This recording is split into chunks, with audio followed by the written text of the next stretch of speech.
방송에서 제공하는 투자 정보는 투자 판단에 대한 조언입니다. 방송에서 제공하는 주식의 가치, 가격 상승 및 가격 하락에 대해서는 방송사에서 보장하지 않습니다.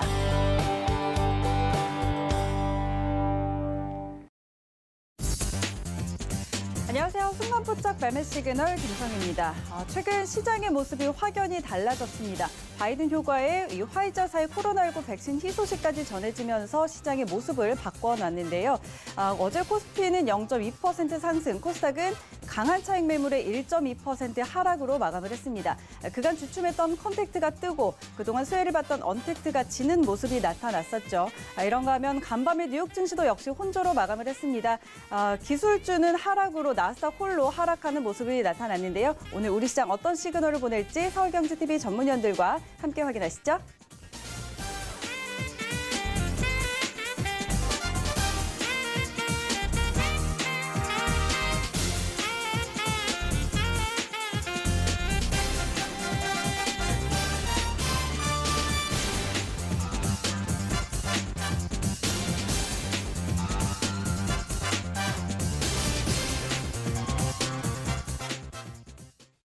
네, 순간포착 매매 시그널 오늘도 세 분의 전문위원과 함께합니다. 오늘은 이정수 전문위원, 이주환 전문위원, 김선인 전문위원 세 분의 전문위원 대기하고 있습니다. 오늘 이 시간 함께하고 싶으신 분들은요. 유튜브 검색창에 서울경제TV 검색하시면 라이브 방송 함께 보시면서 채팅창 참여 가능합니다. 이쪽으로 질문 남겨주시고요. 또 100원의 정보 이용료가 부과되는 문자번호 샵 0082번으로 종목명과 함께 비중까지 보내주시면 여러분의 종목 고민들 해결해 드리도록 하겠습니다. 자, 그럼 저희는 오늘도 서경의 아침을 여는 오픈맨 정재훈 전문위원과 함께 문 열어보겠습니다. 위원님 안녕하십니까? 안녕하십니까, 정재훈입니다. 네, 반갑습니다. 자, 어제 우리 시장 혼조로 마감을 했고 간밤에 뉴욕 증시도 혼조였습니다. 다우만 상승을 했는데요. 오늘 우리 시장 흐름부터 짚어주시죠. 예, 미국 시장이 혼조세로 좀 마무리가 됐습니다. 한국 시장도 혼조세로 좀 출발을 하지 않을까라고 좀 예상을 하고 있는데요. 어제 좀 비교적 국내 시장 같은 경우는 좀 변동성이 크게 나타나는 그런 모습들을 좀 보였습니다. 시장 차트를 좀 보면서 말씀을 좀 드리겠는데요. 거래소 시장 같은 경우는 우선 정고점 자리대의 매물 소화 이 부분들을 좀 진행하고 있는 그런 상황이에요. 지금 구간에서 이격이 좀 벌어져 있는 그런 모습들이고 정고점에 있어서의 매물 소화를 좀 진행을 하고 있다라고 좀 보셔도 좋을 것 같거든요. 근데 이제 선물 쪽을 좀 보게 되면 선물 같은 경우는 정고점 자리대를 넘어서는 그런 모습들을 좀 보였습니다. 고점 자리대를 좀 지지를 해주고 있는 그런 모습들이 좀 나타나고 있는데 이러한 모습들, 즉 가격 조정보다는 기간 조정의 형태를 좀 보이면서 추가적인 상승 시도가 좀 나오지 않을까 그렇게 좀 생각을 하고 있는데요. 우선 거래소 시장과 코스닥 시장 양쪽 시장을 놓고 보게 되면 사실 거래소 시장이 코스닥 시장보다 조금 더 안정적으로 움직이는 그런 부분들은 좀 맞습니다. 일단 정배여권에서 여전히 거래소 시장을 진행을 하고 있고 매물대의 상단 자리대에 위치를 해놓고 있는 그런 상황이지만 코스닥 같은 경우는 아직까지 고점을 낮춰주고 있는 그런 모습들이 좀 진행이 된다라는 거.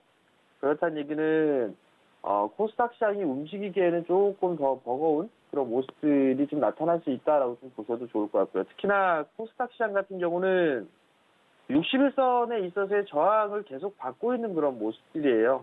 61선에 좀 저항을 받고 있는 그런 모습들이고 코스닥 150도 마찬가지로 61선에 대한 저항을 좀 받고 있는 그런 상황들입니다. 하락세대를 벗겨내 있는 그런 부분들이기는 하지만 어찌됐든 간에 저항 자리대를 막고 있다라는 거.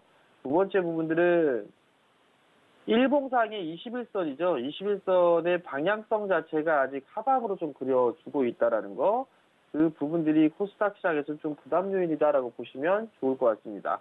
어찌됐든 61선 자리대의 저항을 좀 받고 난 이후에 지금 소폭 눌러주고 있는 그런 모습들인데 올라갈 자리 단기적으로 상승을 했던 그런 부분들이 있었던 만큼 좀 매물 소화 과정은 좀 필요해요. 그러면 눌러주는 그런 자리대에서는 매도로 좀 대응하는 그런 부분들보다 매수로 좀 대응하는 그런 전략이 좀 좋지 않나라고 좀 생각이 들고요. 그 다음에 매물 소화를 하고 난 이후에는 다시 한번 상승 시도가 좀 나올 수 있지 않을까라고 좀 판단이 됩니다. 결국 매물 소화를 하고 난 이후에는 추가적인 고점 돌파 시도가 좀 나올 수 있지 않을까라고 판단이 되니까 그 부분을 좀 기억을 하시면 좋을 것 같고요. 여기에서 이제 체크를 해봐야 될 부분들은 사실 원달러 환율이에요. 워낙 강세 기조가 유지가 되면 상당히 좀 좋죠. 국격이 올라가는 그런 부분들인데 이 부분들은 중국의 위안화와 좀 연동이 되는 그런 모습들이 좀 나타났었는데 주봉 차트입니다. 원달러 환율이 워낙 강세 기조가 상당히 가파르게 진행이 되고 있다라는 거, 이게 사실 좀 부담 요인입니다. 점진적으로 좀 강세를 이어간다라면 괜찮겠는데 단기적으로 너무나 크게 강한 그런 모습들을 좀 보여주다 보니까 수출주들이나 이런 부분들 기업들에 있어서는 부담 요인을 좀 작용하지 않을까라고 좀 판단이 되거든요. 그러면 이 원달러 쪽에 있어서 어느 정도 숨고르기가 좀 나와주는지 여부를 좀 체크를 해봐야 되지 않을까 싶고요. 개인적으로 뭐 1,100원대, 1,110원짜리 때는 그래도 좀 지켜주지 않을까. 여기에서 뭐 한꺼번에 깨고 내려가는 그러한 모습들은 보이지는 않을 걸로 판단을 하고 있는데, 계속적으로 원달러 추이는 계속적으로 좀 체크를 해봐야 된다라는 거, 이걸 꼭 기억을 하셨으면 좋겠고요. 달러 인덱스 같은 경우도 뭐 바닥권역에 있는 그런 상황들이기 때문에 어찌됐든 간에 워낙 강세 기조도 이 구간에서 좀 박스권역으로만 진행이 된다라면 좀 더 수월하지 않을까 싶습니다. 결국은 원달러 환율 수출주들에 있어서의 흐름들을 좀 봐야 될 것 같은데, 삼성전자와 SK 하이닉스에 대한 추이를 봐야 되지 않을까라고 좀 판단이 돼요. 삼성전자가 치고 나가지는 못하고 있는 그런 상황들이죠. 지수하고 비슷하게 움직여주는 그런 모습들인데요. 전고점 자리대를 넘어서는 모습들을 보여줘야지만 지수도 치고 나갈 수 있는 그런 모습들을 보여줄 수 있다라는 거. 아직까지 뭐 삼성 쪽에서는 여러 이슈적인 그런 측면들이 있는데, 수급적으로 보게 되면 외국인 쪽도 이제 매수가 약화되고 있다라는 거, 기관 쪽도 매도로 좀 전환되어 있는 그런 모습들은 부정적인 뭐 그런 요인으로 좀 볼 수가 있을 것 같기 때문에 삼성전자와 SK 하이닉스 요 추이를 좀 체크를 해봐야 될 것 같고요. 원달러 환율에 있어서 추가적으로 원화 절상 속도가 상당히 좀 가파르게 된다라면 수출주들에 있어서는 변동이 좀 생길 수 있다라는 거. 그러면 반대 극부적인 뭐 내수 섹터라든가 이런 쪽으로 트레이딩을 하든 투자를 하든 해야 되지 않을까 싶거든요. 그렇기 때문에 환율에 대한 추이는 계속적으로 좀 체크를 해보자라는 의견을 드리도록 하겠습니다. 네, 기술적으로 비교적 안정된 흐름의 코스피 반면에 계속 60일선의 저항을 맞고 있는 코스닥 흐름 짚어주셨고요. 또 환율의 흐름도 계속 같이 체크해야 될 것 같습니다. 그렇다면 오늘장 투자 전략 어떻게 세워볼까요? 예, 우선 볼 수 있는 부분들은 최근 나스닥 시장 같은 경우 최근에 좀 약한 그런 모습들을 좀 보여주고 있거든요. 잠깐 나스닥 차트를 좀 보게 되면 고점 돌파를 하려고 했다가 음봉으로 좀 밀려 내려왔어요. 음봉으로 좀 밀려 내려왔고 어제까지도 밀려 내려온 그런 모습들인데, 여기에서 뭐 추가적으로 밀려 내려오는 그런 모습들보다도 이 21선과 61선 자리대, 이 자리대는 한꺼번에 좀 깨기는 힘들지 않을까 싶어요. 그러면 여기에서는 기술적인 반등 타이밍을 좀 노려봐야 될 그런 구간이 아닌가라고 좀 생각이 들어요. 그러면 결국 이 언택트 관련주들 같은 경우도 최근에 좀 약세의 흐름들을 좀 보였단 말이에요. 대표적으로 보게 되면 뭐 네이버나 카카오 같은 기업들을 좀 볼 수가 있을 것 같은데, 네이버 같은 경우도 지금 저점 자리대를 지지를 해주고 있는 그런 모습들이에요. 뭐 요 자리대를 깨는지 여부를 좀 체크를 해봐야 되지 않을까라고 좀 생각이 들고요. 카카오 같은 경우도 네이버보다는 조금 강한 그런 모습들입니다. 아직까지 21선 자리대 이제 들어 눕고 있는 그런 상황들인데, 요 언저리 자리대에서는 그래도 좀 지지의 흐름을 좀 보이지 않을까 싶어요. 그러면 지금 구간에서 추가적으로 밀리는 그런 모습들이 나오게 된다라면 매도로 대응하는 그런 부분들이 아니라 기술적인 반등 타이밍을 예상을 해볼 수가 있을 것 같아요. 그렇다는 얘기는 오늘 만약에 밀린다라고 생각을 하면 여기서는 단기적으로라도 매수 전략을 좀 취해야 되지 않을까 싶습니다. 그 이유가 백신이 좀 나온다라고 해서 바로 나올 수 있는 그런 부분들이 아니에요. 바로 나올 수 있는 그런 부분들도 아니고 시간이 좀 소요가 되죠. 4차 산업에 대한 부분들은 이 코로나 이슈가 끝난다고 해가지고 이게 다 끝나는 그런 부분들이 아니에요. 좀 더 빠르게 진행이 되고 있는 그런 사항들이기 때문에 펀더멘탈에 있어서의 영향은 좀 없다. 그렇게 좀 보시면 좋을 것 같습니다. 그렇기 때문에 조정을 받았을 때는 오늘 조정을 받는다라면 매수 관점을 좀 봐야 될 것 같고, 반등을 활용해서 매도를 하는 그런 전략이 좋다. 그러니까 보유분들은 좀 참고를 하셨으면 좋겠고요. 그린이들 관련주들 같은 경우는 이제 좀 순환매가 좀 나오지 않을까 싶습니다. 최근 들어서 풍력이라든가 태양광 이런 기업들 좀 상당히 많이 올라갔는데요. 뭐 대표적으로 CS윈드 같은 경우가 이제 다시 신고가, 종가상 신고가의 흐름들을 보여주고 있고 올라가주는 그런 모습들이 좀 보여주고 있는데, 이제는 따라 들어가는 전략이 아니라 한 번쯤 잘 팔아주는 그런 전략을 좀 취해야 되지 않을까 싶거든요. 그러면 많이 올라가 있는 섹터들 같은 경우는 한 번쯤 쉬어가는 흐름들이 좀 나올 수가 있으니까 그런 종목군들을 좀 팔아주는 전략이 좀 좋을 것 같고요. 그리고 못 올랐던 그런 종목군들, 뭐 태양광이라든가 풍력은 좀 많이 올랐었고, 수소라든가 뭐 이런 쪽 같은 경우 올라가지 못했던 그런 부분들에 있어서는 업종별, 섹터별로 좀 순환매가 좀 나올 수가 있을 거예요. 그렇기 때문에 그러한 부분들 기억을 하시면 좋을 것 같고, 자동차 섹터 같은 경우는 조정 시에는 좀 계속적으로 관심을 가져야 되지 않을까 싶습니다. 전기차, 수소차에 대한 부분들이 있었죠.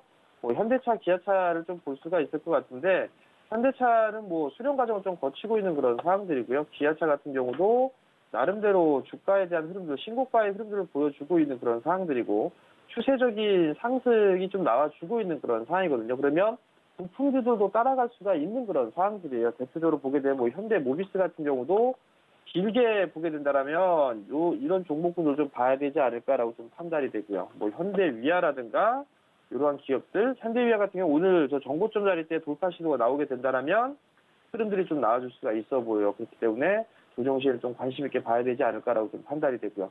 결국 자동차 섹터는 조정 시에는 관심을 좀 가지고 봐야 된다는 거. 대신에 조정 지수 내일이 옵션 만기예요. 내일이 옵션 만기인 그런 부분들이 있으니까 추격 매수 따라 들어가는 그런 전략보다는 좀 조정을 기다리는 그런 전략이 좋지 않을까라고 생각을 하고 있고요. 그리고 추가적으로 오늘 상승을 해주는 그런 모습들이 나오게 된다면 일부 현금을 좀 만드는 그런 전략도 괜찮다라는 부분들 좀 기억을 하셨으면 좋겠고요. 그리고 이제 언택트에 관련돼 있는 종목군들이 좀 밀리면서 전일 같은 경우는 뭐 항공이라든가 정유, 유통주들이 좀 상승을 했었습니다. 근데 이제 추가적인 반등이 좀 나올 수가 있어 보여요. 나올 수가 있으나 오늘 같은 자리 때는 따라 들어가는 그런 부분들은 조금 어울리진 않아 보입니다. 그렇기 때문에 한 번쯤 덜어줘야 될 그런 자리대를 좀 찾아주는 게 좋지 않나라고 좀 판단이 되고요. 철강 쪽이라든가 건설, 기계, 뭐 이런 인프라 관련주들 같은 경우는 계속적으로 좀 봐야 되지 않을까 싶어요. 일단 우선적으로는 많이 빠져있는 상태에서 올라가지도 않았던 그런 섹터들이 좀 상당히 많아요. 그럼 결국은 뭐 포스코 같은 경우도 이 방송에서 여러 번 좀 말씀을 드렸었죠. 24만 원을 이제 눈앞에 두고 있는 그런 상황들이란 말이죠. 이러한 종목군들 같은 경우는 지금 PBR 자체가 한 배가 안 돼요. 0.5배도 안 됩니다. 뭐 현대제철 같은 경우도 마찬가지로 수소에 또 엮이면서 현대제철도 바닥권역을 좀 탈피를 해주는 그런 모습들이 좀 나타나고 있죠. 뭐 이러한 종목군들을 좀 본다든가, 또 GS건설 같은 경우도 주택의 보급 확대, 뭐 이런 부분들, SOC 쪽에 있어서의 투자 확대라든가 이런 부분들을 보게 된다면 건설주들 같은 경우도 많이 빠져있는 그런 상황들이에요. 그렇기 때문에 이러한 종목군들 여전히 좀 관심 있게 봐도 좋지 않을까. 뭐 물론 인프라 쪽에 있어서 하게 된다면 뭐 두산인프라코어라든가 뭐 이런 기업들도 있어요. 네, 두산인프라코어 같은 경우도 견주한 그런 모습들이 좀 나와주고 있다라는 거. 결국은 철강이라든가 건설, 기계 뭐 이런 쪽 같은 경우는 추세적으로 끌고 가보는 그런 전략이 좋지 않을까 싶어요. 그러니까 그러한 분들 좀 기억을 하시고, 결국은 저 PBR 종목군들이에요. 저 PBR 종목군들, 그리고 배당이 비교적 좀 많은 기업들, 뭐 이러한 부분들의 종목군들이 안정적으로 좀 흐름들이 나오고 있어요. 그렇기 때문에 고배당주들이나 아니면 PBR이 0.5배 이하권역에 있는 그런 종목군들 때문에 많이 있기 때문에 그러한 종목군들 좀 보면 좋지 않나, 그렇게 좀 말씀드리도록 하겠고요.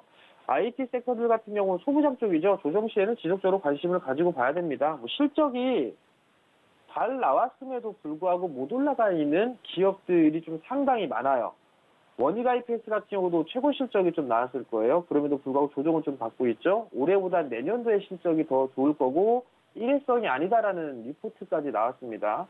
실적에 있어서는 점진적인 개선이 나올 수가 있다라는 거. 이러한 것들처럼 실적이 괜찮게 나왔음에도 불구하고 못 올라가 있는 소장 종목군들이 좀 있어요. 그렇기 때문에 그러한 종목군들을 좀 찾아보는 전략, 반도체 쪽 그리고 비메모리 쪽, 디스플레이 쪽에 투자는 계속적으로 좀 진행된다라는 걸 좀 생각을 하시면 좋을 것 같고요. 그다음에 2차전지 쪽과 5G 종목군들을 좀 보유하고 계신 분들이 좀 계실 거예요. 많으실 건데 2차전지 끝난 거 아니고요. 5G 종목 마찬가지로 끝난 거 아닙니다. 어제도 말씀을 드렸다시피 한마디가 더 나올 자리대가 있다라고 말씀을 드렸을 거예요. 5G 종목으로 대충 말씀을 드렸던 부분들 서진 시스템을 놓고 말씀을 드렸었는데 한마디가 좀 더 나올 수가 있다라는 거, 상승을 하고 난 이후에 한 번 더 움직여줌이 나올 수가 있다라는 거, 그 자리대를 이용해서 고가권액에서 매수하신 분들은 그때 좀 줄이는 전략이 좋다라는 거, 그리고 2차전지 쪽 섹터도 마찬가지예요. 뭐 첨보라든가 이노메트리, 포스코케미칼, LNF 이런 기업들 소재라 쪽과 장비 쪽 같은 경우 내년도에 2차전지 쪽에 투자는 설비 투자는 계속될 수 있습니다. 그러면 뭐 첨보라든가 LNF, 뭐 그다음에 5G 쪽에서는 서진 시스템이라든가 솔리드 뭐 이런 기업들을 좀 봐야 되겠죠. 특히나 솔리드 같은 경우는 리밸런싱 부분들에 있어서 이 MSCI 지수, 스몰캡 지수에 편입이 되죠. 그러한 이슈와 모멘텀거리가 있단 말이죠. 실적까지도 좋을 부분들이 있다면 그러한 이슈들을 보고서 거래를 해도 되지 않을까라고 좀 판단이 되니까 그 부분을 좀 기억을 하시고요. 이슈에 의한 트레이딩은 어제 좀 말씀을 좀 드렸던 부분들이에요. 화이자 코로나 백신의 개발이 뭐 확률 90% 그 얘기가 나오면서 언택트 종목분들이 약한 그런 모습들을 좀 보였단 말이에요. 시젠 같은 경우 바닥 권역 이제 하단 권역이에요. 실적이 상당히 좀 좋을 거예요. 그렇기 때문에 여기에서 죽을 거다라고 보여지진 않습니다. 미국의 확진자 수나 이런 부분들을 보게 되면 계속적으로 증가를 해주는 그런 모습들이 좀 나타나고 있거든요. 그러면 여기에서는 실적에 대한 부분들 때문에 반등이 좀 나올 수가 있다라는 거, 반등이 나올 때 매도를 해야 된다라는 걸 기억을 하시면 좋을 것 같고요. 카카오라든가 네이버도 좀 마찬가지입니다. 단기로 눌러주는 흐름들이 나오게 되면 단기적으로 바닥 번역이 좀 나올 수 있다라는 거, 그 부분들 좀 기억을 하시면 좋을 것 같고요. 수급 개선주를 좀 보게 되면 첫 번째는 진성 TC입니다.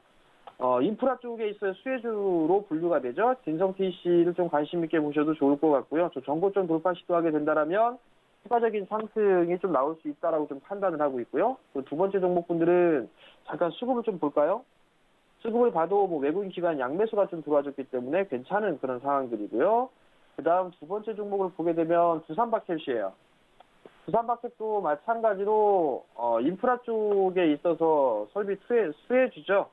바닥 권역에 있는 그런 상황들이고 이 박스 상단 자리대를 넘어선다라면 추가적인 상승 시도가 좀 나올 수가 있어 보입니다. 그렇기 때문에 이러한 종목군들 또한 관심 있게 보셔도 좋을 것 같습니다.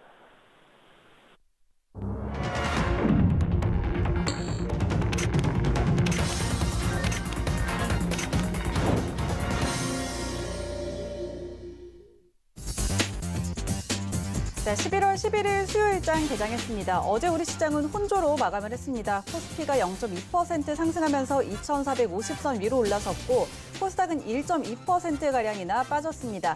언택트와 컨택트, 희비가 엇갈리는 모습들이 나타났습니다. 그런데 이 전날에 글로벌 시장이 백신에 환호하면서 급등했던 것에 비하면 우리 시장의 모습은 참 아쉬운 그런 상황이었습니다.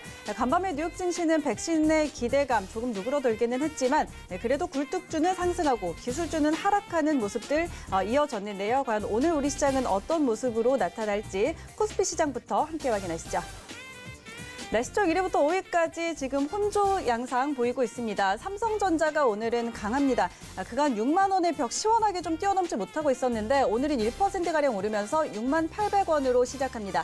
반면에 SK하이닉스 최근에 외국인 수급이 좀 들어오고 있었는데요. 오늘은 0.6% 하락으로 8만 6천 원으로 출발했습니다.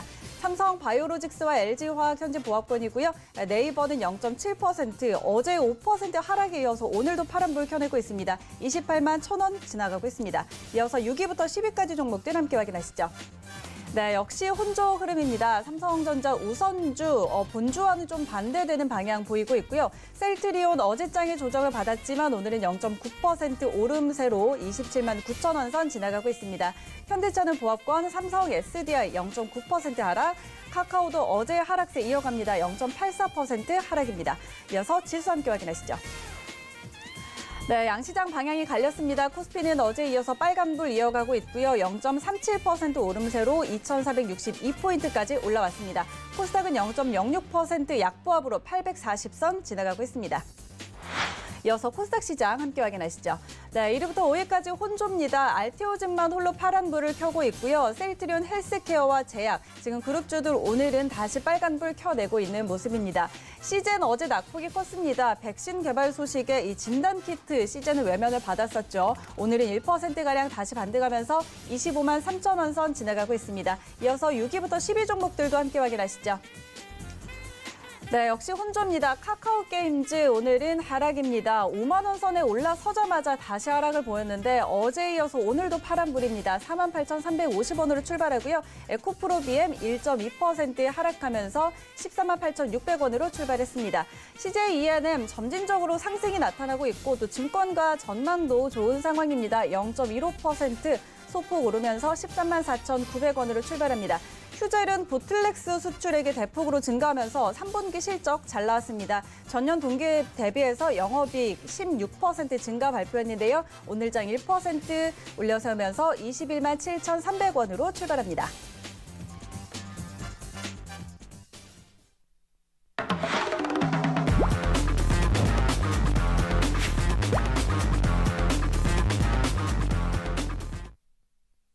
네, 라이브 매매 시그널 바로 시작해 보도록 하겠습니다. 오늘은 이정수 전문위원과 함께 시작합니다. 위원님 안녕하세요. 네, 안녕하세요. 실전 매매 정수 이정수 전문가입니다. 네, 자 오늘 시작 일단 코스닥도 강보합권으로 다시 올라오기는 했습니다. 코스피 0.4%, 코스닥 0.06% 다시 좀 빨간불 켜내고 있는데 오늘 시장 흐름과 종목 시그널 같이 해주시죠. 네, 어제도 그렇고 오늘도 그렇고 시장이 무너지거나 빠지거나 그러지는 않아요. 근데 이제 종목들이 혼조가 나오면서 전체적으로 이제 흔들리는 애들이 있고 이제 가는 애들이 있고 그러한데 오늘도 아침 보니까 이제 혼조네요. 제약주라고 해서 딱히 다 빠지는 것도 아니고 어제도 일신바이오라든지 서린바이오라든지 냉동 저장고에 관련주들이 이제 급등이 나오거나 아니면은 이제 화이자 관련된 종목들이 급등이 나왔는데 오늘은 반대로 이제 급등했었던 이제 화이자 관련 섹터로 움직였던 제일약품 같은 경우가 지금 오늘 고점에 좀 밀리는 것은 많이 올라갔기 때문에 이제 그런 게 아닌가 싶고 지금 좀 전에 보니까 이제 그쪽에 이제 신성이엔지라든지 KC코트리라든지 이쪽에 태양광 섹터들이 오늘 2, 3% 정도 흔들리고 있는데 이렇게 흔들림이 나온다라고 해서 지수가 무너지는 게 아니고 지수는 여러분들이 보듯이 연내 신고점을 또다시 갱신을 했습니다. 역사상 코스피 신고점은 2,607이지만 올해 신고점인 2,458을 돌파를 한 이후에서 최근에 이틀 전에도 돌파를 했고 오늘도 2,466. 그래서 지수는 가는데 종목들이 거기에 따른 이제 순환매가 아직은 조금 미달되는. 그러니까 지수가 올라가는 게 비해서 아직까지 그렇게 재미는 없는 그런 흐름들인데 이 흐름들은 결국은 키 맞추기 흐름이 나오면서 순환매가 나올 걸로 예상을 하고요. 어제 있었던 이제 유럽 시장 강세 마감, 미국 시장은 혼조로 마감이 됐는데 어느 정도 이제 점차 좀 시간이 지나면 이슈가 있는 종목들 위주로 해서 아마 급등이 나올 가능성이 높아 보여요. 그러니까 이슈가 있다라는 거는 이제 겨울철이니까 제약바이오 쪽, 예를 들어 조류독감이라든지 아니면은 새로운 치료제에 대한 화이자뿐만 아니라 아스트라제네카라든지 아니면 모더나라든지 존슨앤존슨이라든지 이쪽에서도 이제 치료제들 연내 개발을 하겠다 하겠다 얘기가 나오면서 그쪽에 이제 종목들이 또 움직일 수 있는 흐름들이 얼마든지 있다라는 얘기에서 고점만 아니면 저점에서 얼마든지 종목들을 잘 공략을 해보면 올 겨울에서는 계속 제약주의 흐름 괜찮을 것 같고 반도체도 내년에도 괜찮을 것 같고 그 외에서도 중국 관련주 이제 시진핑 주석이 연내에 이제 올 수 있다라는 얘기 때문에 이제 관련주들이 또 움직일 수도 있고 등등 해가지고 이슈에 이제 민감하게 움직일 수 있는 섹터들을 바닥에서 잘 잡아놓으면 한 번 정도의 이슈가 나오면 그쪽에 있는 테마가 한번 싹 움직일 수 있으니까 그렇게 해보시는 게 좀 좋을 것 같고요. 자, 일단 여러분들이 오늘 질문했던 종목 중에서 일단 4가지 정도를 살펴볼 텐데요. AB 프로바이오의 주가 전망을 좀 물어보신 분이 있습니다.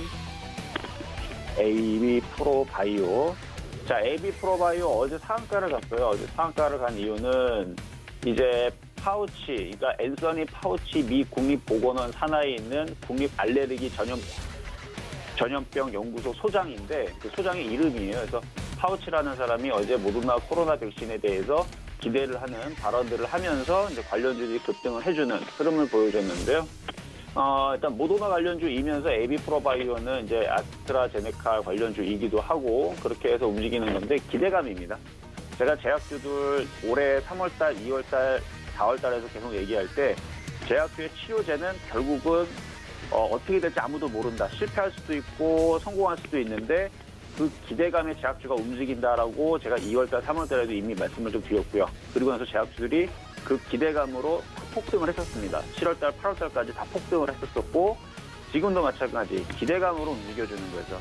제약주들은 기대감에 움직이는 거라서 그래서 모더나의 이제 그 치료제가 올 이달에 11월달 정도 내에서 뭐 그 임상 3상에 대한 그 발표를 중간 결과를 발표를 할 거라 그랬으니까 그거에 따른 이제 기대감에 의해서 움직여주고 있는 거고 아직도 기대감은 여전히 있기 때문에 지금 가격에서 한 번 더 치고 움직이면 목표 가격 한 1,200원까지도 밀려봐도 되는데 공략은 가능합니다. 그리고 전망도 나쁘진 않은데 조정받으면 좀 싸게 공략을 해야 되겠죠. 그래서 손절라인 굳이 잡자면 뭐 900원 정도가 깨지면 2차전은 죽는 거니까 900원이 지지가 돼야 되고 조정받더라도 900원이 깨지면 안 될 것이고 올라가면 그래도 1,200원 정도까지는 그래도 갈 수 있는 기대감은 여전히 남아있다.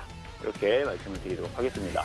자, 두 번째는 이제 KPX 생명과학. 어제 이제 화이자 관련해가지고 이제 움직였는데 오늘도 강하게 상한가를 쳐버렸네요.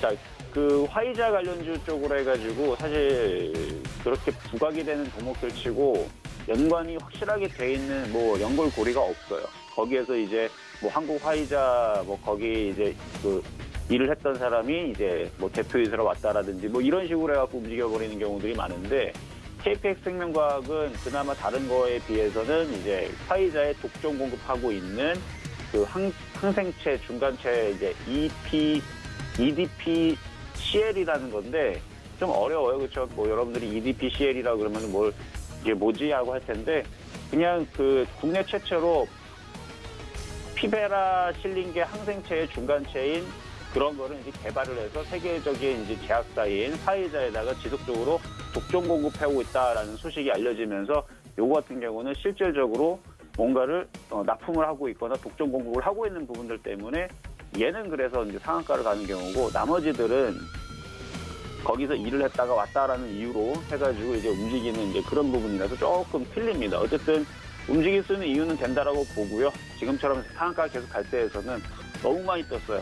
주가를 보더라도 너무 많이 떴는데 근데 이렇게 너무 많이 가는 게 이게 다른 제약주들한테 힘이 될 수가 있어요. 예전에서도 진원생명과학과 친일제약이 계속 올라가니까 관련주들이 올라가다 보면은 이제 다음에서 다른 이슈가 붙게 되면은 그쪽 관련주들이 또 강하게 움직여주고 있고 하면서 이제 그 제약주들의 불을 당겨주는 역할을 했었거든요. 마찬가지 KPX 생명과학이 여기서 힘을 내주고 계속 움직여주면 뭐 바닥에서 10배, 20배 올라가주면 뭐 다른 제약주들이 힘을 내고 너만 제약주냐 나도 제약주다는 이런 식으로 같이 이제 따라가는 이제 순환매 흐름이 나올 수가 있는데 어쨌든 뭔가의 제약주가 하나가 폭발적으로 강하게 움직여주는 것은 다른 제약주들한테도 나쁜 부분들은 아닙니다. 오늘 보면 지금 동아소시오 홀딩스 뭐 이것도 오늘 지금 강세를 좀 보여주고 있는데 이것도 콜드체인 저온 유통 관련주 쪽인데 어쨌든 뭐 제약주 쪽에서 이렇게 강세를 보여주는 애들이 하나둘 계속 나와준다는 것은 올 겨울이라고 하면은 우리 대부분 3월 전까지를 이제 겨울이라 그래서 올 겨울까지의 제약주의 흐름들은 좋아질 수 있는데 아직까지 뭐 제약주들이 뭐 본격적으로 올라가거나 그런 흐름들은 잡히진 않아요.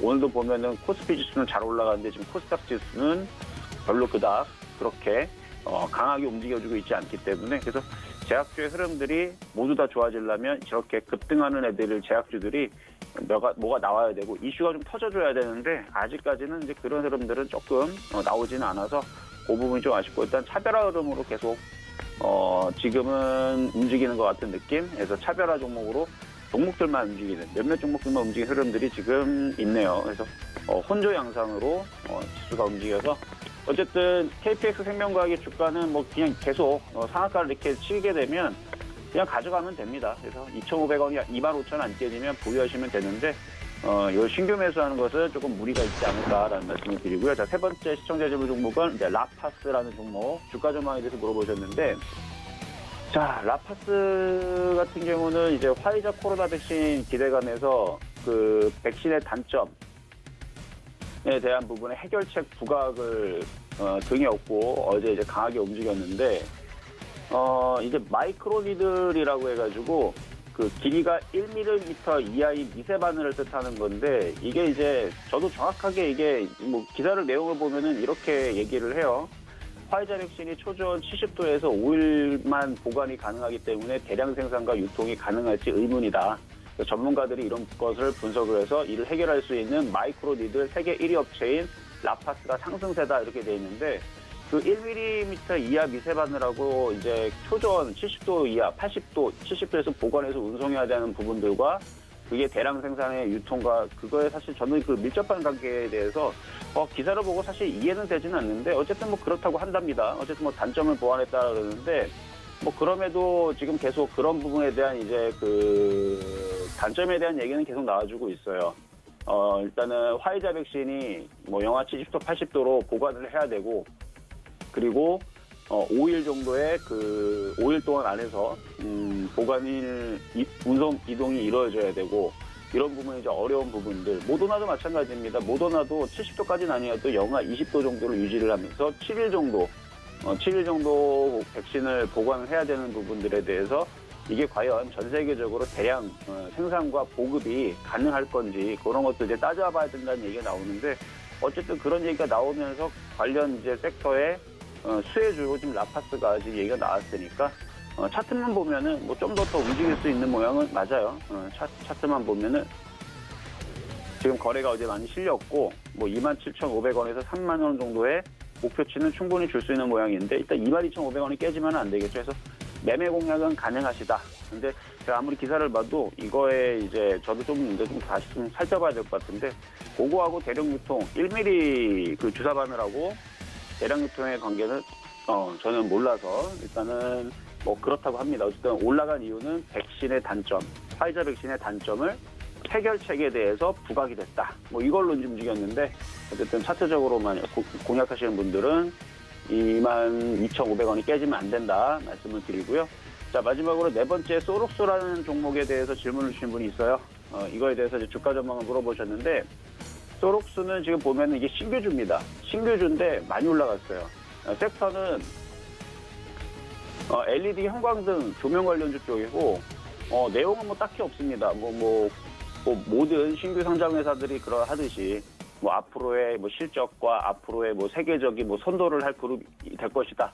이거는 이제 회사 입장에서 말하는 거고요.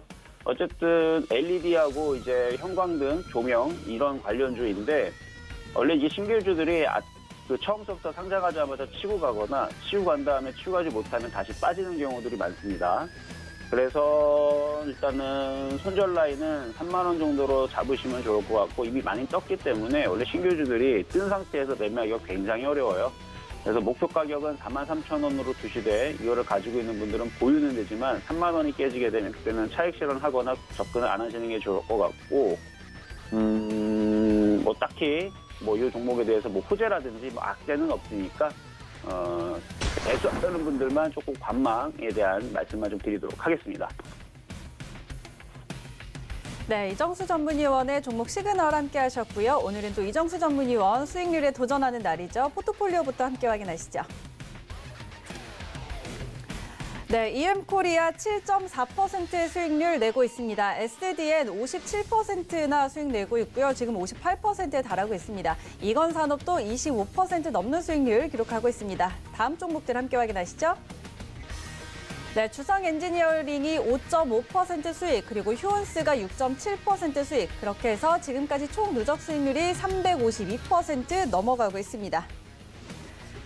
네, 지금 포트폴리오 총 누적 수익률이 352%에 달하는데, 오늘의 종목은 뭘지 바로 공개해 주시죠. 자, 오늘의 종목은 자연과 환경입니다. 일단 뭐 시장이 지금 보니까 차별화로 움직이네요. 대형주들만 움직이고 철저히 지금 코스닥 종목도 중소형주들은 지금 싹 다 안 움직이고 있는 흐름인데 일단 호재가 좀 부재이긴 합니다. 그래서 자연과 환경도 이게 대형주 쪽은 아니라서 오히려 대형주 쪽으로 공략하시는 뭐 예를 들어서 뭐 대형주 쪽 하면 뭐 현대제철이 있을 거고요. 그 다음에 뭐 은행주들이 있을 건데 이런 쪽들이 지금은 당장은 유리할 것 같아요. 그러나 자연환경을 오늘 뽑아놓은 이유는 결국은 대형주가 가게 되면 중소형주들도 따라가기 마련인데 그 시점이 지금 당장이냐, 일주일 뒤냐, 2주일 뒤냐가 문제인 건데 대형주가 가면서 대형주를 형이라 그러고 코스닥을 이제 중소형주를 아우라 그런다면 형이 가고 이제 아우가 따라가는 그런 이제 형식이 될 텐데 일단은 지금 현대차, 기아차부터 해가지고 지금 대형주들만 갑니다. 이게 이제 철저히 이제 차별화 장세가 나오는 건데 일부러 그러는 거예요. 어쨌든 일부러 그런 부분들은 이제 그 나중에 제가 오늘 공개 방송 하는 날이니까 거기에서 좀 말씀을 좀 드리고 어쨌든 대형주들이 가게 되면 이제 중소형주들이 갈 텐데 자연과 환경 같은 경우는 지금 바닥 부분에 있는 차트이기 때문에 여기에서 크게 빠질 일은 없을 거예요. 뭐 지수가 뭐 무너지는 것도 아니고 오늘 코스닥 종목들이 흐름들이 조금 별로 안 좋아서 그렇지 지수가 빠지는 흐름들은 아니니까 자연과 환경도 이쯤에서 버티고 있다가 그러다가 이제 한 번 정도 치고 움직이게 되면 이쪽으로 샥 하고 올라갈 수 있는 그런 이제 바닥주라서 오늘 요거를 말씀을 좀 드리는데요. 일단은 매수 가격은 지금 가격 이하에서 공략하시면 될 것 같고요. 그래서 고점으로 쫓아가더라도 여기 보이는 저항 라인에 보이는 1,450원 이상은 쫓아가지 마셔서 그래서 1,450원에서 1,350원 요 테두리 내에서 저점 매수하시면 될 것 같고 손절 가격은 1,300원이고요. 목표 가격은 1,800원인데 이게 이제 목표 가격이 크면 크고 작으면 작은 건데 이렇게 바닥에서 보게 되면 목표 가격 1,800원이 아니고 2,000원, 3,000원도 보이지만 지금 시장이 뭐 그렇게 뭐 코스닥 종목들이 지금 날아다니는 흐름은 아니니까 지금 오늘 코스닥 종목이 아까 좀 전에 800개 하락이었는데 지금 900개 하락으로 철저하게 지금 차별하러 갑니다. 대형주들만 올라가는 그런 이제 흐름으로 가고 있는데 어쨌든 이렇게 많이 빠져 있는 자연과 환경 같은 경우는 그렇게 크게 빠질 일이 없어 보이니까 이렇게 들어줄 때 매매할 수 있는 종목으로 오늘은 자연과 환경 말씀을 드렸습니다. 네, 이정수 전문위원의 오늘의 종목 자연과 환경이었습니다. 가격 전략도 같이 잘 체크해 보시고요. 자, 오늘 양시장 방향이 극명하게 갈립니다. 코스피 시장 0.5%가량 상승폭 조금 더 키워가고 있고 코스닥 시장은 0.9%, 지금 1% 가까이 낙폭을 키워가고 있는 상황입니다. 오늘 수급적으로 보면 기관은 양시장에서 모두 팔고 있고요. 선물시장까지 팔고 있는데 외국인은 거래소 그리고 선물시장 같이 사주고 있습니다. 반면에 코스닥 시장에서는 좀 매도하고 있는 모습들이 나타나고 있는데 그래서 지금 코스닥 시장은 하락 종목이 많고 시총 상위주들도 대체적으로 좀 파란불을 켜고 있는 종목들이 많이 보입니다. 이어서 이주연 전문위원 만나보도록 하겠습니다. 위원님 안녕하십니까? 네, 안녕하세요. 네, 자 오늘 시장 일단은 좀 방향이 갈리면서 나타나고 있는데 오늘 시장 흐름과 종목 시그널도 같이 해주시죠. 네, 코스닥이 이제 지금 오늘 좀 안 좋은 흐름을 보여주고 있는데 그냥 다우지수와 나스닥의 흐름과 똑같다라고 지금 보시면 될 것 같아요. 시장에서 지금 백신 이야기가 나오면서 내년에 코로나 이후 좋아질 수 있는 섹터들 그동안 코로나19 때문에 크게 조정을 받고 오르지 못했던 섹터들 위주로 지금 매기가 좀 쏠리면서 언택트 관련주들이 많은 나스닥 같은 경우는 이제 큰 폭의 조정을 받고 있는 그런 상황인데요. 우리나라 코스닥 역시 약간 그런 관점에서의 조정이지 않나라는 생각이 들고 지금 현재 시장에서 보면 그 치료제 관련된 종목들이 조금 강하게 움직이는 그런 흐름들이 좀 보일 겁니다. 이게 이제 그 화이자에서의 백신이 나온다고 하게 될 경우에 지금 백신을 개발하는 업체들이나 아니면 치료제를 개발하는 업체들 같은 경우는 주가를 어떻게 이제 빠르게 띄워서 정리를 해나가는 수순으로 가야 되기 때문에 조금 급하게 주가들이 움직일 수 있다라는 부분을 생각해 두시면 좋을 것 같고요. 그 부분에서 활용을 하셔가지고 장기적인 뭐 트레이딩 전략도 나쁘지 않을 것 같다 이렇게 생각이 듭니다. 지금 보시면 코스닥 같은 경우 이제 이 하락 트렌드를 만들어 놓고 요번에 벗겨내는 흐름으로 가는가 했는데 아쉽게 지금 어저께부터 이제 좀 5일선을 깨는 흐름이 만들어지고 조정이 나오고 있어요. 요번에 이제 상승 파동의 조정치를 계산을 해본다면 대략적으로 우리가 이제 820포인트 제가 올라올 때 좀 중요한 가격이다라고 말씀드렸는데 820과 825포인트 정도에서의 지지하는 여부가 만들어지지 않을까라는 생각이 들고요. 21선을 갭으로 돌파를 시켰기 때문에 뭐 안착했다가 상승하는 흐름으로 다시 만들어질 가능성 높지 않나라는 생각이 들고 완전히 그럼 이제 컨택트주들은 계속 빠지느냐 하면 또 그건 아닐 거예요. 어느 정도의 조정을 또 거치고 나면 이쪽으로도 움직임이 좀 쏠릴 수 있다라는 부분을 생각을 해두시면 좋을 것 같고 그동안 코로나19로 인해서 많이 올랐던 종목들 같은 경우는 지금부터는 조금 조심하는 관점으로 가셔야 되겠고요. 중장기적으로 재료가 살아있지 않은 섹터는 가급적이면 보지 않는 게 좋겠다라고 말씀드려야 될 것 같습니다. 그래서 현재 뭐 2차 전지라든지 전기차, 헬주행 뭐 이런 부분들은 앞으로 미래지향적인 사업이기 때문에 계속적으로 어떤 이슈가 만들어지고 재료가 살아있는 섹터가 되겠지만 그렇지 않은 섹터들, 그러니까 뭐 치료제라든지 뭐 손소독제라든지 뭐 이런 부분 코로나19 특수로 인해서 올랐던 종목들 특히나 크게 올랐던 종목들 같은 경우는 조정폭이 클 수 있으니까 반등 시 여러분들이 대응 잘 하셔가지고 빠져나오신 전략으로 진행을 하시는 게 좋지 않을까 이렇게 생각이 듭니다. 자, 그럼 오늘 문의하신 종목들 한번 볼 텐데요. 화이자 바람에 이제 대한항공 주가가 헐헐 날고 있다. 대한항공 주가 전망은 어떻게 되냐 물어보셨는데 대한항공 뭐 제가 6월달 부터 해가지고 크게 조정이 나올 때부터 계속 바닥권에서 사모아가라고 말씀드렸던 종목입니다. 중장기주로 확실하게 수익을 낼 수 있는 종목은 대한항공이다라고 말씀드렸던 이유가 국적항공사는 절대 망하게 두지 않습니다. 뭐 아시아나항공이 있긴 하지만 뭐 나라에서 국적선사라든지 국적항공사 한 군데는 망하게 두지 않거든요. 그렇다면 대한항공은 뭐 대마불사라고 보셔도 될 것 같고요. 어찌됐든 이번에 위기도 잘 극복을 해냈고 하기 때문에 대한항공의 주가는 지금 현재 우상향으로 돌리는 그림으로 가고 있습니다. 그래서 지금 장기적인 시세가 한번 크게 이번에 만들어졌지만 요 갭을 뭐 매우로 내려올 수도 있겠지만 내려온다 하면 저는 조정시 매수 관점으로 접근을 해야 된다라고 생각이 들고요. 이쪽 항공주라든지 여행 관련 섹터들은 앞으로 그동안 못 올랐던 부분만큼 좀 강하게 계속 올라갈 가능성이 높습니다. 그래서 이쪽 섹터는 시선을 상방으로 고정을 하시고요.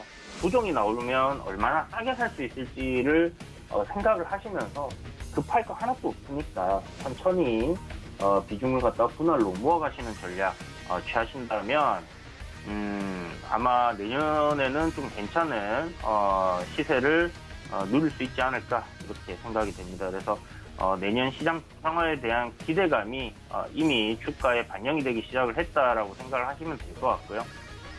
바닥권에서 매집이 이제 꽉 된 종목이니까 앞으로 좋은 흐름이 나올 가능성 상당히 높다 보시고 그렇게 접근을 하시면 좋겠습니다. 지금은 상당히 갭이 떠 있기 때문에요. 큰 비중으로 접근하시기에는 좀 어려울 것 같고 5% 이내로 분할 매수 해보시고요. 초후에 뭐 조정 나와서 갭을 메우러 내려오는 흐름이 나온다. 그때부터 분할로 본격적으로 조금씩 모아간다 이렇게 생각하시면 좋을 것 같습니다.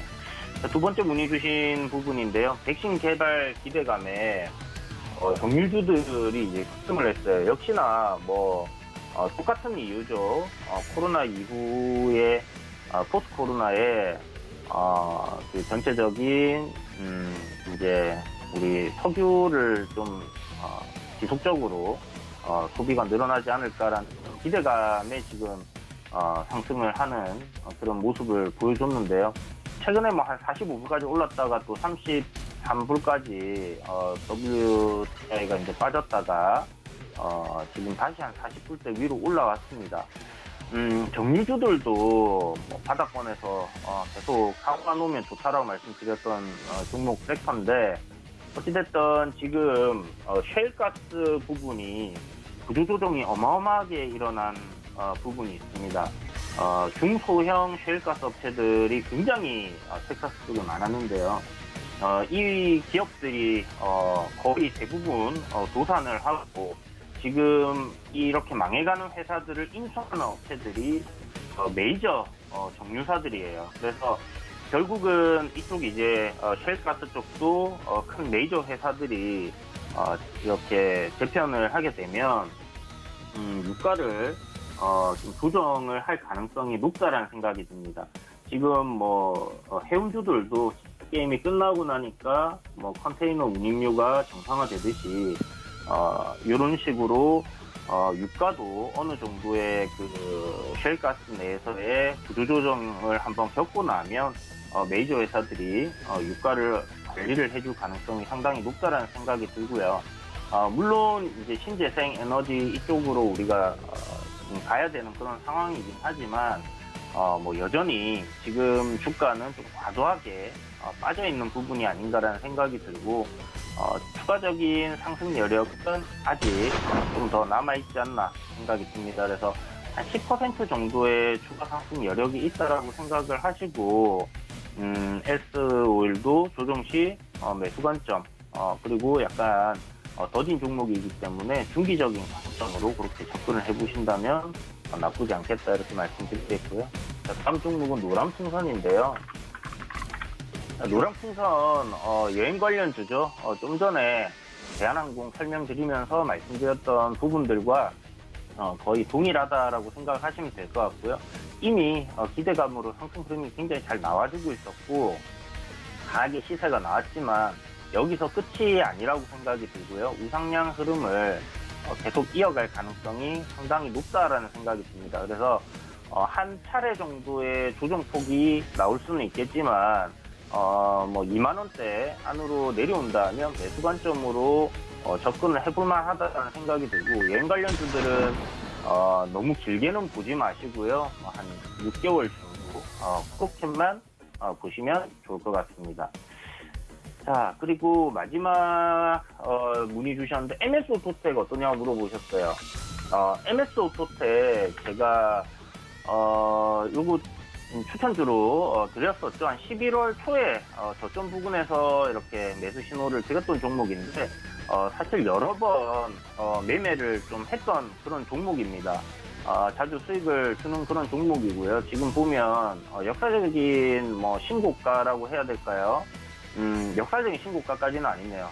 보신 것처럼 2020년 초에 형성한 부분을 한번 뚫어주고 지금 조정이 확 나와 있는 부분인데, 이 종목 역시 지금 보시는 것처럼 상승 흐름을 유지를 해주고 있고, 고점 저항대 벗겨냈기 때문에 제 생각에는 뭐 한 7,200원에서 300원 정도 뭐 무난하게 올라갈 거라는 생각이 들고요. 어찌됐든 지금 코스닥 시장과 흐름이 그냥 비슷하게 가고 있다라고 생각을 하시면 좋을 것 같아요. 코스닥 추세대 하단에서 돌림이 강하게 나오면서 올라와줬고, 지금 조정이 나오니까 따라서 조금 밀리려고 하는 흐름이 나오는데요. 이 종목 역시 조정 나온다면 신규 매수 관점으로 접근을 하셔도 되는데, 뭐 급하게 막 지금부터 막 사모시지 마시고 조금씩 분할로 1%씩 한 20번 정도 나눠서 산다 생각을 하시고, 6,200원, 그러니까 20일 이평선 부근이 될 거예요. 6,300원. 요 가격대까지 내려온다면 그때부터는 비중을 조금 더 담아보셔도 괜찮겠다, 이렇게 말씀드리겠습니다. 네, 이주연 전문위원의 종목 시그널 함께 하셨습니다. 자, 오늘 시장 코스닥이 낙폭을 점점 더 키워가고 있습니다. 이제 1%가 넘어섰습니다. 1.3% 하락권으로 접어들었고요. 기관은 역시 오늘 코스피 코스닥 선물시장까지 다 팔아내고 있고 외국인이 코스피에서 지금 1,000억 원가량 사주고 있고요. 선물시장에서도 1,400억 원가량 매수해주고 있는 상황입니다. 개인은 역시 코스피 시장, 선물시장 팔고 있지만 코스닥 시장 쪽으로 오히려 개인의 매수는 좀 들어오고 있는 상황입니다. 이어서 김선윤 전문위원 만나보도록 하겠습니다. 위원님 안녕하세요. 네, 안녕하세요. 네, 반갑습니다. 자, 오늘 시장 흐름과 종목 시그널 바로 부탁드릴게요. 네, 하나씩 좀 보도록 하겠습니다. 자, 오늘 시장 장 출발 자체 좋지는 않습니다. 코스닥 쪽이 조금 밀리는 모습이에요. 어제 이제 뉴욕 증시 흐름 따라서 고스란히 좀 영향을 받는 좀 그런 모습들이 나오고 있는데 한 1.3%가량 좀 하락을 하고 반면에 이제 코스피는 현대차 그룹주들의 좀 강한 상승 흐름일까요? 삼성전자도 1% 정도의 상승 흐름 나와주고 울산 같은 경우도 흐름 잘 타고 있는 모습에 힘을 입어서 특히나 기아차가 6% 급등이거든요. 이런 상승 흐름 따라서 코스피나 0.3%가량 상승을 주는 것 같아요. 자, 몇 가지 종목들 체크를 좀 도와드릴게요. 오늘 저에게 온 종목들은 자, 첫 번째 SK바이오팜입니다. 자, MSCI 지수 신규 편입이 됐습니다. 주가가 어떻게 될까요? 자, 펀드 자금들 들어오게 되겠죠. 조종하는 자금들이 들어오게 됩니다. 주가가 계속적으로 하락을 하는 추세였다가 보호예수 물량들의 소화가 끝나주면서 조금씩 안정권으로 돌아가는 모습입니다. 자, 제가 1차적으로 한 18만 원 정도까지 보긴 하는데 전고점 포인트 보자면 19만 원 선까지 열려있기는 해요. 그래서 18만 원까지 보지만 19만 원까지는 조금 열어두시고 천천히 대응을 하셔야 되는 그런 종목으로 좀 판단이 됩니다. 그래서 느긋하게 보시면서 대응하시면 아마도 좋은 결과가 있지 않을까 말씀을 좀 드릴 테니까 SK바이오팜은 이제 악재에서 많이 벗어났다고 볼 수가 있어요. 지금 안정권으로 가고 있으니 조금 중장기적인 추세로 잘 지켜보시기를 당부드리도록 하고요.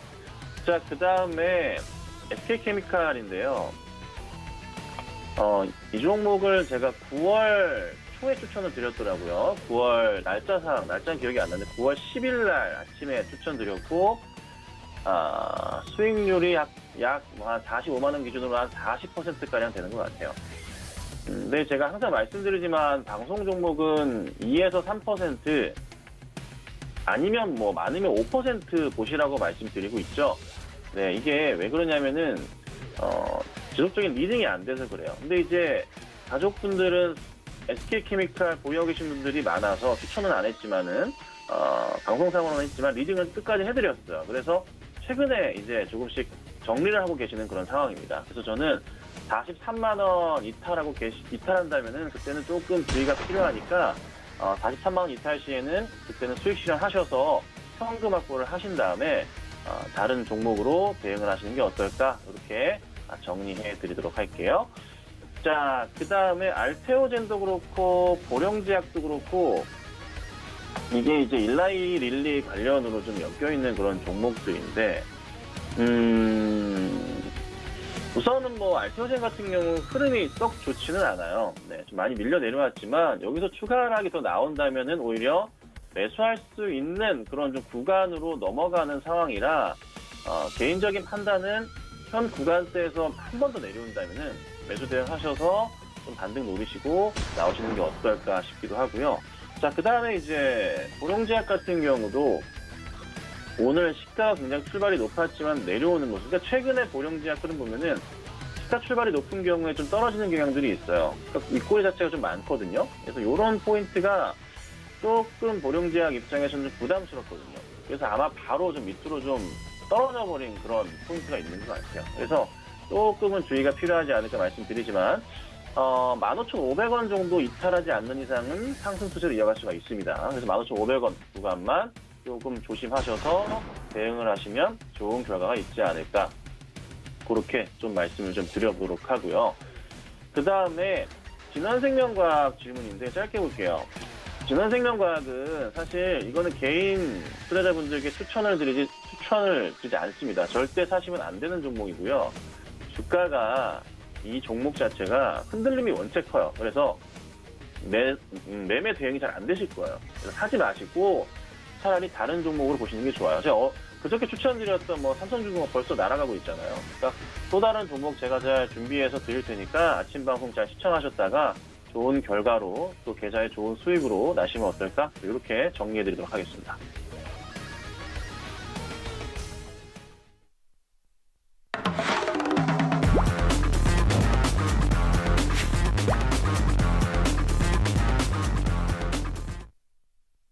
네, 이어서 매일 수익률에 도전하는 도전 수익률 시그널 시간입니다. 오늘은 이주연 전문위원의 도전입니다. 다시 연결해 볼게요. 위원님 안녕하세요. 네, 안녕하세요. 네, 오늘은 어떤 종목 들고 오셨을까요? 오늘 준비한 종목은 AK 홀딩스입니다. 뭐 지금 포스트 코로나 이후, 그러니까 코로나 이후에 시장이 정상화되면 어떤 종목들을 사야 될까 하는 고민들이 많으실 텐데요. 대한항공을 제가 이제 6월 달부터 내년을 준비해서 저점에서 모아두라고 말씀드렸던 것처럼 AK홀딩스 역시 최근에 직장인분들 바닥에서 모아두면 좋은 종목이다라고 말씀드리면서 요 바닥권에서 9월 말부터 해서 이제 쭉 이렇게 주변 분들에게 얘기를 드리고 있는 종목이긴 한데요. 시세가 한번 튀었어요. 그런데 이 종목이 여기서 끝나느냐 하는 것보다는 저는 이제부터 상승 흐름으로 좀 쭉 이어져 갈 가능성이 상당히 높다라는 생각이 들거든요. AK홀딩스 같은 경우는 이제 애경 그룹 관련 기술사인데요. AK홀딩스가 이제 보유하고 있는 회사들을 보면 뭐 애경유아라든지 최근 요즘 이제 화학업종들 좋죠. 그리고 AK 프라자라고 해서 쇼핑몰 관련된 사업을 하고 있고, 그리고 면세점 쪽도 있죠. 그리고 뭐 제주항공 같은 뭐 이제 소형 항공사를 좀 보유를 하고 있는 부분이 있고, 이게 이제 코로나19 터지기 전에 이제 항공 쪽 굉장히 잘 되고 있고요. 그리고 이제 뭐 부산에어라든지 이런 부분들이 인수를 에어부산이라든지 이제 하려고 했던 부분들이 있었는데 좀 잘 안 된 부분들이 있었습니다. 그런데 어찌됐든 코로나19가 이제 좀 해결이 되는 상황으로 간다고 하면, 시장이 이제 정상적으로 돌아온다고 하면 지금 좀 전에 말씀드렸던 부분들, 이제 여행 관련주들 그리고 뭐 항공 관련주들 이제 뭐 이런 식으로 해서 컨택트 쪽으로 이제 지켜볼 필요가 있는데, 그런 부분에서 뭐 AK홀딩스 같은 경우 지금 월봉을 보시면 뭐 거의 대바닥권입니다. 바닥까지 주가가 밀려 있는 상황이고, 여기서부터 이제 서서히 돌리는 흐름이 만들어질 텐데요. 긴 호흡으로 한번 접근을 해볼 만한 종목이다라는 생각이 들고, 내년에 이제 코로나19 이후에 증시 상황이 뭐 어떻게 될지는 모르겠지만 분명 이쪽 관련 섹터들은 주가의 흐름이 좀 좋게 만들어져 있지 않을까라는 생각이 들고요. 목표가를 이제 크게 잡았습니다. 큰 호흡으로 보고 가시라고 3만 원 정도 목표가를 제시해 드리겠고요. 손절가도 럴프하게 좀 크게 잡았습니다. 한 10% 좀 넘어가는 가격대로 이렇게 잡았는데요. 16,000원, 16,400원 이렇게 생각을 하시면 좋을 것 같고, 매수가는 뭐 올라갈 때 사지 마시고요. 어차피 올라갈 종목이니까 내려올 때 분할로 매수하신다 생각을 하시고, 19,000원부터 뭐 한 18,000원 밴드대에서 여러분들 공략을 해보신다면 괜찮은 종목이지 않을까 이렇게 생각됩니다. 네, 이주연 전문위원의 오늘의 도전 종목 AK홀딩스였습니다. 긴 호흡으로 접근하자라는 전략 세워드렸으니까 참고해 보시기 바랍니다. 자, 오늘 시장 양시장 방향 갈리고 있습니다. 좀 찬찬히 대응하시기 바랍니다. 오늘 저희 방송에서 제공해드린 정보는 투자 판단에 대한 조언일 뿐 해당 주식의 가치와 수익률은 보장하지 않습니다. 그리고 서울경제TV 전문위원과 패널을 사칭한 1:1 유사수신 행위가 성행하고 있습니다. 함께 유의하시기 바랍니다. 오늘 순간포착 매매 시그널 여기까지고요. 저희는 내일 다시 돌아올게요. 고맙습니다.